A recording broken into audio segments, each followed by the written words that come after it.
నమస్తే రమగారు. నమస్తే జయ. రమగారు, మనము ప్రతి స్టోరీలో పిల్లలకి సంబంధించి ఒక నీతి కథ మాట్లాడుకుంటూ ఉంటాం. ప్రతి వీడియోలో కూడా మనం అది కంటిన్యూ చేస్తూ వస్తున్నాం. అయితే ఈరోజు నాకేమనిపించిందంటే, తల్లులకి ఏదైనా చెప్పదగ్గ స్టోరీ ఉంటే చెప్పిద్దాం మీతో అని అనిపించింది. కానీ మీరు ప్రతి దాంట్లో ప్రతి వీడియోలో కూడా మీరు చెప్తూనే ఉంటారు, ముందు తల్లులు నేర్చుకోవాలి, తల్లులు ఆచరించాలి, తర్వాత పిల్లలు ఫాలో అవుతారని. సరే,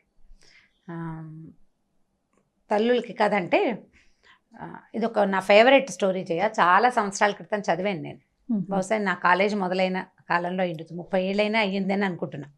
అంత పాత కథ. మామూలుగా నేను రైటర్స్ని గుర్తుపెట్టుకుంటా. ఏదైనా కథ చదివితే కథ రైటర్ ఎవరు చెప్తూ ఉంటారు కూడా మీరు. ప్రతిదానికి రైటర్ పేరు చెప్తాను. నేను చదువుతాను అంటే ఇప్పుడు ఒకరి కథలు నచ్చినాయి అనుకో, వారి కథలు వెతుక్కుని అవి చదవటం, అలా నాకు ముందు నుంచి అలవాటు ఉంది. మా దగ్గర లైబ్రరీ చాలా పెద్దది ఉంది, మా కాలేజీలో ఉంది. మా నాన్నగారికి బాగా పుస్తకాలు కొనే అలవాటు ఉంది. మా అన్నయ్య అంతే, పుస్తకాలు ఎక్కువ ఉండేవి మా ఇంట్లో. దానివల్లే నేను ఎక్కువ చదవటం వల్లే ఈ పని చేయగలుగుతున్నాను అనమాట. అయితే నేను చదివిన ఈ కథ తాలూకు రైటర్ ఎవరో ఆ రోజున నేను శ్రద్ధ పెట్టి తెలుసుకోవాలి. ఏదో పత్రికలో చదివినట్టే నాకు జ్ఞాపకం. బాగా చాలా బాగా మనసుకు హత్తుకుపోయి ఉందన్నమాట. ఆ కథ చదివిన మొదటి రోజున, అంటే మొదటిసారి చదివినప్పుడు ఎంత రోమాంచితంగా, ఎలా అత్యద్భుతంగా అనిపించిందో ఎన్నిసార్లు చెప్పుంటానో, 100 సార్లు చెప్పుంటా ఆ కథ నేను. ప్రతిసారి నాకు అదే ఫీల్ కలుగుతుంది. చాలా అత్యద్భుతమైన కథగా తోస్తుంది. నేను చాలామందికి చెప్పినప్పుడు ఈ కథ రైటర్ ఎవరో తెలుసా, మీరు ఎక్కడైనా చదివారా అని అడుగుతూనే ఉన్నాను. నాకు దాని ఆన్సర్ రాలేదు. ఇవాళ ఇప్పుడు అంటే మనం ఈ ప్రోగ్రామ్ స్టార్ట్ చేసిన దగ్గర నుంచి ఏదో ఒక సందర్భంలో ఈ కథ చెప్పి దీని రైటర్ ఎవరు, వారెవరో తెలుసుకోవాలని కోరిక ఆడియన్స్లో ఎవరైనా, ఇప్పుడు మన 100 మంది చూస్తారు, వాళ్ళలో ఎవరో ఒకళ్ళు ఈ కథని ఫలానా వారు రాశారు ఆయన పేరు తెలిస్తే చాలా సంతోషిస్తాను నేను. చూడండి, మామ్ ప్రేక్షకులందరూ రమగారి కోసమైనా మీకు ఎవరికైనా ఆథర్ నేమ్ తెలిస్తే కనుక డెఫినెట్గా కామెంట్ రూపంలో తెలియచేయండి. అయితే వీరు రాసిన కథ అప్పుడు నేను చదివిన దానికి, ఇప్పుడు నేను చాలా సంవత్సరాల నుంచి ఆ కథ అప్పుడప్పుడు రకరకాల సందర్భాల్లో చెప్తున్నాను. కొంత డీటెయిలింగ్లో చిన్న చిన్న మార్పులు ఉండొచ్చు. కథను జనరల్గా మనం ఓన్ చేసుకుంటాం. మామూలుగా నేను చదివిన కథలు ఎలా చదివాను యథాతథంగా అలా మనం చెప్పం కదా, చిన్నప్పుడు నా మార్పులు వస్తాయి. ఫ్రేమ్ మాత్రం, అంటే స్టోరీ ఫ్రేమ్ మాత్రం అదే ఫ్రేమ్. అయితే ఇది ఒక 200 ఏళ్ల నాటి కథ అనుకుందాం, అలా అయ్యుండొచ్చు అనిపిస్తోంది. అంటే ఆ కథ చెప్పిన సందర్భం దీన్ని బట్టి. అప్పట్లోనట ఒక గాజుల వ్యాపారి ఉండేవాడు. ఓకే. ఈ గాజుల వ్యాపారం అంటే ఇప్పుడు మామూలుగా మనం షాప్కి వెళ్ళి కొనుక్కుంటున్నాం. ఒక 20-30 ఏళ్ళ నాడు, 10-15 ఏళ్ల నాడు, ఇప్పుడు కూడా మరి పల్లెటూళ్ళల్లో కనపడుతుందేమో, గాజులు మలారం అనేవాళ్ళు. మలారం దింపటం అనేది ఒక ప్రోగ్రాం కింద ఉండేదన్నమాట. ఈ గాజులు వాళ్ళు ఏం చేసేవాళ్ళు అంటే, ఒక పెద్ద మూటలో ఒక గాజుల పెట్టెలు పెట్టుకుని తీసుకొచ్చుకునేవారు. ఊళ్ళ వెంట తిరిగేవాళ్ళు. ఊళ్ళల్లో గాజులు వేయించుకోవటం అంటే ఇక్కడి నుంచి ఇక్కడ దాకా గాజులు దగ్గరగా వేసేవాళ్ళు. అంటే లూజ్గా ఉండే గాజులు తీసి పక్కన పెట్టే రకంవి కాదు, గాజులు ఉండాలి చేతి నిండా. అవి పూర్తిగా దాదాపుగా పోయినాక అప్పుడు మళ్ళీ కొత్త గాజులు ఎక్కించుకునేవాళ్ళు. ఎవరికి వాళ్ళు గాజులు వేసుకునే సిస్టమ్ పాతకాలంలో ఉండేది కాదు. ఇవి గాజులు అతను వీళ్ళ చేయి పట్టుకుని నొక్కి దగ్గరగా ఉండే గాజులు వేసేవాళ్ళు. పని పాటలు చేసుకునేవాళ్ళు కదా, వదులుగా అటు ఇటు కదులుతున్న గాజులు పగిలిపోతాయి త్వరగా. మట్టి గాజులు వేసుకోవటం అంటే, ఇప్పుడు దగ్గరగా గుత్తంగా ఉన్నాయనుకో, చేతి నిండా ఉన్న గాజులు ఏ పని చేసినా పగలవు, చిన్నగా సవడి చేస్తూ ఉంటాయి. గాజుల చేత్తో అన్నం పెట్టడం అనేది ఒక ఏమనాలంటే, రకరకాల సేయింగ్స్లో గాజుల చేత్తో అన్నం పెట్టడం అనేది ఒక సేయింగ్. అయితే ఈ గాజుల వ్యాపారి ఉండేవాడు. ఈయన చాలా దేవీ భక్తుడు. ఓకే. అయితే ఆయన పేరేదో కానీ ఆయన దుర్గా అనేవాడు. ఎప్పుడు దుర్గా నేను రామ అంటుంటాను నేను, అలా ఆయన దుర్గా అనేవాడు. ఈ దుర్గా ఎట్లా అంటే, కనపడ్డ అమ్మాయి దుర్గే, గాజులు వేయించుకునే అమ్మ తల్లి దుర్గే, అందరూ దుర్గలే. అతను అలా దుర్గా అని ఎప్పుడు దుర్గని తలుచుకుంటుందంటే ఆయన దుర్గాదాస్ అనేవాళ్ళట. అయితే ఈ దుర్గాదాసు ఊళ్ళ వెంట తిరుగుతుండేవారు, గాజులు వేసేవాడు. అయితే ఒకసారట ఆయన ఒక ఊరు నుంచి రెండో ఊరికి వెళ్ళాలంటే, అప్పుడు నడకదారులే కదా, అప్పుడు ఇలా ట్రాన్స్పోర్టేషన్ అవి ఉన్నవి కాదు. ఈ నడక దారిలో ఆయన వస్తూ ఉంటే ఒక చెరువు పక్క నుంచి వెళ్తున్నాడు. ఆ చెరువు గట్టున ఒక అమ్మాయి కనపడింది ఆయనకి. అమ్మాయి మరి చిన్నపిల్ల కాదు, ఒక 25-30 సంవత్సరాల లోపల వయసు ఉంటుంది. అందంగా చక్కగా బాగుంది. ముక్కుకి ఒక ముక్కు పుడక, రెండో ముక్కుకి బేసరి. పాత రోజుల్లో అలా ఉండేవి కదా, 2 ముక్కు పుడకలు ఉండేవి. అక్కడి నుంచి సర్వాలంకారాలతోటి అమ్మాయి చక్కగా ముత్తైదు పెళ్ళైన అమ్మాయి కనపడి పిలిచి గాజులు వేస్తావా అని అడిగింది. అయితే ఇంత నిర్జనంగా ఉంది ఈ అమ్మాయి ఇక్కడ ఎందుకుందంటే, ఆ అమ్మాయి చేతిలో బిందు ఉంది, మంచినీళ్ళకి వచ్చిందని అనుకున్నాడు. ఓకే. నేను ఆ ఊరు వెళ్తున్నాను, నువ్వు ఆ ఊరు వెళ్ళిపోతున్నావు, నేను ఇంటికి వెళ్తాను, నువ్వు నాకు గాజులు వెయ్యి అని చెప్పి చెయ్యి అందించింది. అందించేసరికల్లా ఈయన ఏం చేశాడు, సరే ఒక చెట్టు కింద దింపాడు మల్లారం. పెద్దవాడు ఒక 50 ఏళ్ళు ఉండుంటాయి బహుశా. అమ్మాయి చేయి అందిస్తే ఎర్రవి బాగున్నాయి, ఆకుపచ్చవి బాగున్నాయి, పసుపచ్చవి బాగున్నాయి అంటే 3 రంగుల గాజులు చేతుల నిండా వేశాడు. పిల్లని చూస్తే కలిగిన అమ్మాయి లాగానే కనపడుతుంది. ఈ అమ్మాయి దగ్గర డబ్బులు ఉండవని అతను ఎందుకు ఊహిస్తాడు? గాజులు వేయించుకుని ఏదో తృణమో పణమో, అప్పుడు పెద్ద ఖరీదులు కాదు, కాసు, అరకాసు, పావల, 10 రూపాయలు బేడలు కాణీలు ఉండే రోజులు, అణాలు అర్ధనాళ్ళు ఉండేవి. అయితే ఇవి వేసిన తర్వాత ఈ అమ్మాయి ఏం చెప్పిందంటే, నువ్వు ఈ ఊరు వెళ్తున్నావు కదా, ఫలానా శివాలయం ఉందా, శివాలయం పక్కన కర్ణం గారి ఇల్లు ఉందా, ఆ పక్క సందులోంచి కొంచెం లోపలికి వెళ్తే ఒక ఎత్తరుగుల ఇల్లు ఉంది, ఆ ఇల్లు మాదే, మా నాన్నగారు ఉంటారు, ఈ గాజులకు డబ్బులు నువ్వు అక్కడ తీసుకో ఓకే అని చెప్పింది. చెప్పేసరికల్లా అదేమిటి నువ్వు డబ్బులు లేకుండా ఎందుకు వేయించుకున్నావని అదని అతను అనలా. ఎందుకంటే ఇది అతను పనే కానీ అది వ్యాపకంగా చేస్తున్నాడు కానీ వ్యాపారంగా చేయటం లేదు ఆయన. ఇలా స్త్రీ రూపంలో ఈ అమ్మాయిలకి గాజులు వేస్తూ అమ్మవారికి గాజులు వేసినంత సంతోషించేవాడు. అతనికి వచ్చిన కొంత సంపాదనే అతనికి చాలు, ఏదో ఇచ్చింది పుచ్చుకునేవాడు అంతే. సరే ఏమన్నాడు, ఈ అమ్మాయి బిందె పుచ్చుకుంది, ఇంకా నేను నీళ్ళు తెచ్చుకోవాలి, నువ్వు వెళ్ళిపోతున్నావు కదా, వెళ్ళి తీసుకోమంది. మా నాన్నగారి ఇంటికి వెళ్ళు, మా అత్తారిల్లు ఇది, మా నాన్నగారు ఊరు ఆ ఊరు, మా అత్తారు ఊరు ఈ ఊరు అని చెప్పింది. చెప్పేసరికల్లా మా నాన్నని అడిగి డబ్బులు తీసుకోమంటే ఈయన బ్యాగ్ అంతా సర్దుకున్నాడు. బయలుదేరుతుంటే ఓవేళ మా నాన్నగారు ఆయనకి నా మీద కోపంగా ఉంది, మా అత్తారి మీద కోపం వచ్చింది, మాకు అమ్మాయి లేదు నేను ఇవ్వనంటాడేమో, మా దేవుడి గదిలో కుంకుమభరణి ఉంది, దేవుడి మందసాన్లోనే కుంకుమభరణి ఉంది పాతది, అందులో కాసుంది, అది తీసి ఇవ్వమన్నానని చెప్పు. ఆయన కాదంటాడు, నువ్వు గట్టిగా పట్టుకో, నువ్వు గాజులు ఇన్నేసావు, డబ్బులు తీసుకోవాలి కదా, కాబట్టి ఆయన కాదన్నా సరే ఈ మాట చెప్పి డబ్బులు తీసుకో అని చెప్పింది. సరే అన్నాడు. ఆ అమ్మాయిని అక్కడ వదిలిపెట్టి ఈయన సంచి తన తట్టాబుట్ట సర్దుకుని ఆ ఊళ్ళోకి వెళ్ళాడు. శివాలయం వచ్చింది, దండం పెట్టుకున్నాడు, కర్ణం గారి ఇల్లు కనపడింది, పలకరించాడు, పక్క సందులోంచి లోపలికి వెళ్ళాడు. ఎత్తరుగుల ఇల్లు. అయితే ఇల్లు పెద్దదే కానీ బాగా పేదరికంలో ఉన్న ఇల్లే అది. అక్కడి నుంచి ఆ ఇంటి ఆయన్ని పిలిచాడు. బయట ఒక 5-6 వేద విద్యార్థులు ఎవరో కూర్చున్నారు, వేద పాఠం చదువుకుంటున్నారు. ఈ అమ్మాయి అన్ని కేకేశాడు, అయ్యా మీ అమ్మాయికి గాజులు వేసానండి చెరువు దగ్గర, డబ్బులు ఇప్పిస్తే వెళ్తానండి అన్నాడు. అమ్మాయా, ఎవరమ్మాయి, ఎవరింటికి వచ్చావు నువ్వు అని అడిగాడు. ఫలానా ఇల్లు ఇదే కదండి, ఆయన పేరు కూడా చెప్పింది.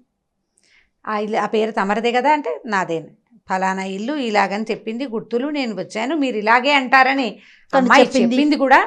డబ్బులు ఇప్పించండి బాబు, లక్షణమైన బిడ్డ, అంత పిల్లని కాదనుకుంటారా అన్నాడు. మీకు తగదాలుంటే సొంత పిల్లని కాదనుకుంటారా ఎవరైనా అనేసరికి ఈయనకు అర్థం కాదు. పిల్లని కాదనుకోవటం ఏమిటయ్యా, నాకు అసలు ఆడపిల్లలే లేరు, అమ్మాయిలు లేరు నాకు అన్నాడు. అనేసరికల్లా భలేవారు మీరు ఇట్లాంటి మాట అంటారు, ఇంత మాట అన్నారు, అమ్మాయి చెప్పింది, ఇంత మాట అంటారా, ఎంత కోపం వస్తే మాత్రం, ఆడపిల్లని కాదనుకుంటే ఎలాగండి, తీసుకొచ్చి డబ్బులు ఇవ్వండి అన్నాడు. మెల్లిగా జనం చేరటం మొదలుపెట్టారు. గాజులు వాడు రావటం ఏమిటి, వీళ్ళింటో డబ్బులు అడగటం ఏమిటి, ఈ వేద విద్యార్థులు చదువు మానేసి వాళ్ళు నోటు తెచ్చుకుని చూస్తున్నారు ఏమిటో జరుగుతోందని. పల్లెటూరు కదా, కాస్త గట్టిగా మాటలు దొరలేసరికి 4 ఏళ్ళ వాళ్ళు చేరతారు, ఒక్కొక్కళ్ళు వింటున్నారు ఏమిటో సంభాషణ జరుగుతుందని. ఈయన అవునంటాడు, కాదంటాడు, అతను అవునంటాడు. ఇక విసుగొచ్చి ఏమన్నాడంటే, అయ్యా అమ్మాయి చెప్పింది, మీ ఇంట్లో పూజా మందసంలో కుంకుమభరణ పాతది ఉందిట, అది తెరిచి చూడు, అందులో కాసు ఉంటుందని చెప్పింది అమ్మాయి, ఆ కాసైనా తెచ్చి నాకు ఇవ్వండి. నేను వద్ద పోనీలేమ్మా, ఆడపిల్లవి, నీకు గాజులు వేసాను, మీ నాన్నకి ఇష్టం లేకపోతే పోనీలేమన్నాను, కాదు గాజులకు నువ్వు డబ్బులు తీసుకోవాల్సిందేనని చెప్పింది, బంగారం లాంటి బిడ్డ, నువ్వేం తండ్రివయ్యా, పట్టుకురా ఆ కాసు తెచ్చివి నాకు, ఆ అమ్మాయి నన్ను తెచ్చుకోమంది అన్నాడు. ఈయన తెల్లబోయాడు, మా ఇంట్లో దేవతా మందిరంలో అసలు కుంకుమభరణ ఉండటం ఏమిటి, మా ఇంట్లో కుంకుమభరణ లేదన్నాడు. ఆ భరణ ఏం లేదు మా మందసంలో, చెప్పింది చూడవయ్యా అనేసరికి సరే అందరూ అదేమిటి ఎందుకు చెప్తున్నాడు, దుర్గాదాస్ ఈ ఊళ్ళలో తిరిగేవాడే, చూడు అనేసి అన్నారు. చూడమన్నారు. దేవతా మండపంలోకి మందసం దగ్గరికి వెళ్ళాడు. అయితే వాళ్ళ అమ్మగారు, ఆయన తల్లి, ఈయనే కొంచెం పెద్దవాడు, ఓ 50 ఏళ్ళ పైనున్న ఆయన, ఆవిడ కడు వృద్ధురాలు, ఇంట్లో ఉంది పెద్ద ఆవిడకి జ్ఞాపకం వచ్చింది లీలగా. ఒక పాత కుంకుమభరణ వాళ్ళ దేవతా మందసంలో ఒక పక్కన చిన్న మీట లాంటిది, అది నొక్కితే అక్కడ ఒక కుంకుమభరణలు అవి పెట్టుకునే, ఎందుకంటే పాత రోజుల్లో బీరువాలు అవి ఉండేవి కాదు కదా, ఈ దేవతా మందిరాల్లో, తర్వాత ఏమో పందిరి మంచాల లోపల అట్లా చిన్నవి అల్మర్లు ఉండేవి, వస్తువులు దాచుకోవడానికి, దొంగల భయాలు అవి ఉండేవి కదా. అయ్యా మన దగ్గర ఈ మీట నొక్కితే ఇది తెరవబడుతుంది ఇంకో అని చెప్పింది. తీరా తెరిస్తే కుంకుమభరణ బయటకు వచ్చింది. ఆయన చాలా ఆశ్చర్యపోయాడు. ఈ అమ్మాయి ఎవరు, ఈ గాజులు వాడేమిటి, మన ఇంట్లో ఉన్న మందసం ఇన్ని సంవత్సరాలు వచ్చింది, ఇంత వయసు వస్తే ఇందులో ఇలాంటిది ఉందని నాకు తెలియకుండా ఎవరో పిల్లకి రోడ్డు మీద ఎక్కడో దారిలో కనపడ్డ పిల్లకి తెలియటం ఏమిటి, మా అమ్మకి తెలిసిన సంగతి. ఆయనకి లోపల నుంచి ఒక ఉద్వేగం వస్తుందన్నమాట, ఎట్లా ఇది బయటికి తెలిసింది అని. ఆయన ఏం చేశాడు, కుంకుమభరణలో చేయి పెట్టాడు, కాసు తగిలింది, కాసు ఇట్లా తీసాడు బయటికి, ఇంకో కాసు కనపడుతోంది. ఇది ఎడం చేతిలో పెట్టుకున్నాడు, ఆ కనపడిన రెండో కాసుని తీస్తుంటే ఇంకో కాసు కనపడుతోంది కింద, ఆ చేతిలో పెట్టుకున్నాడు, మళ్ళీ తీసాడు, తీస్తుంటే ఒక్కో కాసు బయటికి వస్తూనే ఉంది. ఆయన ఈ పట్టుకున్నవాడు అట్లా కూలబడిపోయాడు. వాళ్ళ అమ్మ, భార్య, ఇంత పిల్లవాడు, మగపిల్లలు ఉన్నారు ఆయనకి, ఆడపిల్లలు లేరు. అప్పుడు వాళ్ళ అమ్మగారు ఏం చెప్పారంటే, ఇది చాలా పురాతనమైన పూజా మందిరంలో ఈ ఒక కాసు మనకు అమ్మవారు, మా తాత అంటే నాయన వాళ్ళ ఆయన తల్లి తాలూకు తాత కాదు, తండ్రి తాలూకు తాతగారు అర్చించేవారట ఆ కుంకుమభరణలో ఉన్న ఆ ప్రతిమని. తర్వాత కాలంలో అర్చన మానేశారు, అది అలా లోపల ఉండిపోయింది. ఈ కాసులు పట్టుకునేసరికల్లా ఈయనకి ఉద్వేగం తట్టుకోలేక దుఃఖం వస్తుంది. గబగబా కాసులు పుచ్చుకొని బయటకు వచ్చాడు. జనమంతా చేరిపోయారు కదా, అయ్యా నువ్వెవరిని చూసావో, ఆ అమ్మాయి ఎక్కడుందో నాకు చూపించవా అని అడిగాడు. అందరూ వెళ్ళారు. వెళ్తే చెరువు దగ్గరికి వెళ్ళారు. వెళ్ళాక ఇక్కడే చూశాను నేను అమ్మాయిని అంటాడు. చెరువు చుట్టుపక్కల ఏమీ లేవు, చెరువే ఉంది, పద్మాలతో నిండిన సరోవరం. మామూలు ఊళ్ళల్లో చెరువుల్లో కనపడతాయి. అయితే ఈయన, అయ్యా నేను ఇక్కడే చూశానండి, ఆ అమ్మాయి ఎటు వెళ్ళిందో, పాదాలు ముద్రలు కూడా ఏమీ కనిపించట్లేదు, చెరువు వైపు నడిచినట్టే కనపడుతున్నాయి కాలి గుర్తులు, బయటకు వచ్చినట్టుగా ఏవీ లేవు. మామూలుగా బురద ఉంటుంది, చెరువు ఒడ్డున బురద ఉంటుందిగా, చెరువులోకి ఎలా వెళ్తారు, ఎవరైనా వెళ్ళి ఉండాలి కదా. అక్కడి నుంచి జనం అందరికీ అర్థమవుతుంది ఇక్కడ ఏదో ఒక మహత్తరమైన సంఘటన జరగబోతోందని.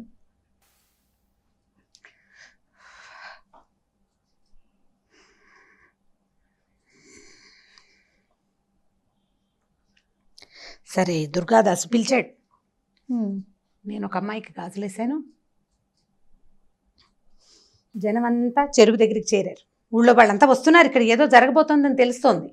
అక్కడి నుంచి ఈ దుర్గాదాసు, అమ్మా నేను నీకు గాజులేసానని చెప్పినా కూడా నమ్మలేని పరిస్థితి కనపడుతోంది. వాళ్ళకి అమ్మాయిలే లేరని ఊరంతా సాక్ష్యం చెప్తున్నారు. నేను ఏ తల్లికైతే గాజులేసాను ఆమె ఇక్కడ కనపడితే కానీ ఇప్పుడు నమ్మరు. ఈ విషయం నేను ఎట్లా చెప్పానో కూడా నాకు తెలియటం లేదు అని చెప్పి గట్టిగా ఎలుగెత్తి దుర్గా దుర్గా అని పిలిస్తే చెరువులోంచి 2 చేతులు వచ్చినాయి పైకి. రెండు చేతులకి ఎరుపు, పసుపు, ఆకుపచ్చ గాజులు ఫుల్గా ఉన్నాయట చేతుల నిండా. ఈ పైకొచ్చిన చేతుల్ని ఆ ఊరంతా చూసింది. వాళ్ళు ఏమనుకున్నారంటే, ఒక శక్తి ఒక బ్రాహ్మడి ఇంట్లో 100 సంవత్సరాల పైగా నిక్షిప్తం అయిపోయి లోపల ఉండిపోయిన శక్తి నన్ను పూజించే సమయం వచ్చింది అని బయటికి రావడానికి ఆమె చేసిన ప్రయత్నం ఏంటంటే, ఒక గాజులు అతని పూర్వజన్మ పుణ్యం, అతను చేసుకున్న పుణ్యం అంటే ఈ కథలో ఉన్న శక్తి అలాంటిదన్నమాట. అంటే భగవంతుడు తనని తను ప్రకటితం చేసుకోవాలంటే ఎలాగైనా చేయొచ్చు, శక్తి అది. ఇప్పుడు దేవుడు అంటే మగవాడే కాదు కదా, మగవాడికి మూలం తల్లి. ఆమె తనకి తాను బయటికి రావాలని గనక ప్రకృతి భావిస్తే ఈ రకంగా ఎవరికైనా ప్రత్యక్షం కావచ్చు. దానికి ఋషీశ్వరులు, మునీశ్వరులు వాళ్ళే కావక్కర్లేదు, ఏమక్కర్ల. ఏ కుటుంబంలో అయితే ఆమె ఆనుచానంగా సంవత్సరాల తరబడి పూజలు అందుకుని తర్వాత కొంత గ్యాప్ తర్వాత మళ్ళీ వాళ్ళకి కనపడాలని అనుకుని దానికి ఈ గాజులతన్ని వ్యాజంగా చేసుకుంది. అతను ప్రత్యక్షంగా ఆమెను చూశాడు, పట్టుకుని గాజులు వేశాడు చేతికి. ఎందుకంటే ఆయన అందరి ప్రతి అమ్మాయిని ఆయన దుర్గగానే భావించేవాడు. అమ్మవారికే గాజులు వేస్తున్నంత భక్తి ప్రపత్తులతోటే గాజులు వేశాడు. ఒకవేళ డబ్బు ఇవ్వకపోతే పోనీ అనుకునేవాడట. ఎవరు ఇవ్వగలిగిన తల్లి దగ్గర తీసుకుని, ఏ పిల్లైనా ఆడబిడ్డకి చేతులకి గాజులు ఉండాలి కదా, ఎవరికైనా చేతికి గాజులు ఉండాలి. ముత్తైదు పిల్లకి గాజులు లేకపోతే ఎట్లా? ఇవ్వగలిగిన వాడు ఇస్తాడు, ఇవాళ ఇవ్వకపోతే వచ్చే సంవత్సరం ఏ ఒడ్లో మినుములో పెసలో ఇస్తారని వేసేవాడట. అతని దగ్గరున్న ఆ లక్షణానికి మెచ్చి ఆమె స్వయంగా అతని దగ్గరకు వచ్చి గాజులు వేయించుకుని అక్కడికి వెళ్ళి ఇప్పుడు ఎవరైతే పూజ చేయాలో వాళ్ళు ఆమెను చూడలేకపోయారు. చూడండి, చిత్రమైన సంగతి కదా. ఈ చెరువులో నుంచి చేతులు పైకి రావడం, ఆ చేతుల నిండా ఉన్న గాజులు ఉంగరాలు దగదగాయమానంగా ఉన్న ఆ చేతులు ఆ ఊరంతా చూసింది. స్పృహ తప్పి పడిపోయాడట దుర్గాదాసు. ఆ తర్వాత ఈ కథ అట్లా నడిచింది. మళ్ళీ వాళ్ళ ఇంట్లో మళ్ళా లలితా పూజ అందుకుంది. వాళ్ళకి ఐశ్వర్యం వచ్చింది. వాళ్ళు చాలా పేదవారు అయిపోయారు ఆ కుటుంబం వాళ్ళు. ఆ తర్వాత మళ్ళీ అక్కడ బాగా వాళ్ళకి అన్ని రకాల సంపదలు వృద్ధి పొందినాయి. అయితే ఇది ఎవరో ఒక కుటుంబం గురించి చెప్పించిన కథ కూడా అయ్యి ఉండాలి. నేను చదివాను కానీ ఆ రాసిన వారి మహానుభావులు వారి పేరేమిటో నేను నాకు జ్ఞాపకం పెట్టుకోలేకపోయాను. చిన్నతనము మొదటిది, ఆ రోజుకి ఆ ధ్యాస లేకపోవటం. ఏదో పత్రికలో వచ్చింది చదివాను. మళ్ళీ తలుచుకుంటూ ఉంటే నాకు అది చాలా ఉద్వేగభరితంగా అనిపించింది. ఇది నా జీవితంలో చదివిన అత్యద్భుతమైన అతి తక్కువ కొన్ని కథల్లో ఇదొక కథ.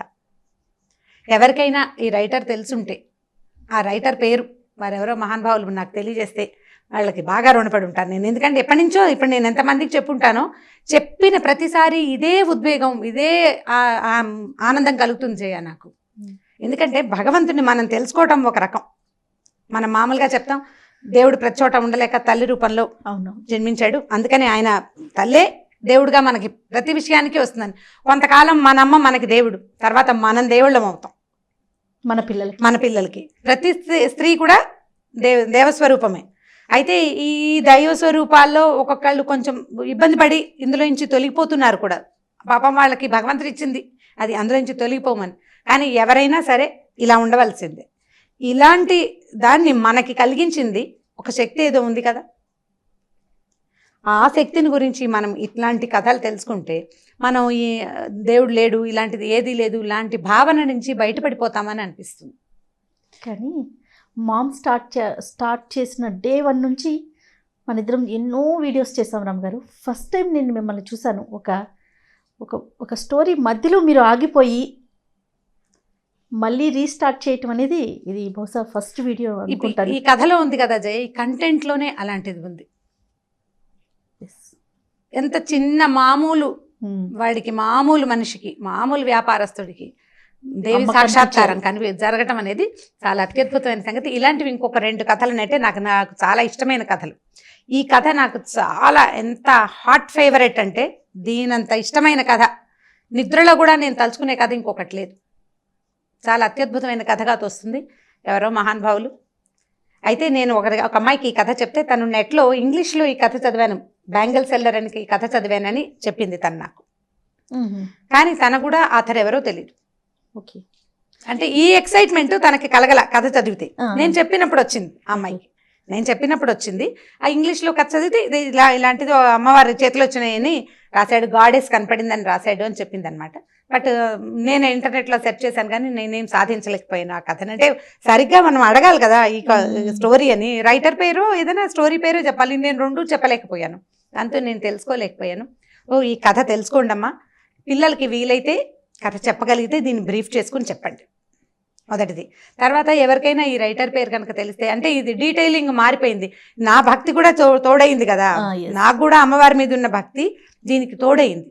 అందుకని కథలో కొంత డీటెయిల్స్ మారిన, ఫ్రేమ్ మాత్రం ఇదే కథ. Right, thank you so much రమ్మ గారు. ఒక అద్భుతమైన కథని మా అందరికి వినే అవకాశాన్ని కల్పించారు. అంటే చెప్పే అవకాశం మీ వల్ల ఇంకొకసారి వచ్చింది నాకు. నమస్తే జయ. ఈ వీడియో కనుక మీకు నచ్చినట్లయితే లైక్ చేయండి, షేర్ చేయండి. మరిన్ని వీడియోస్ కోసం మా ఛానల్ని సబ్స్క్రైబ్ చేసుకోండి.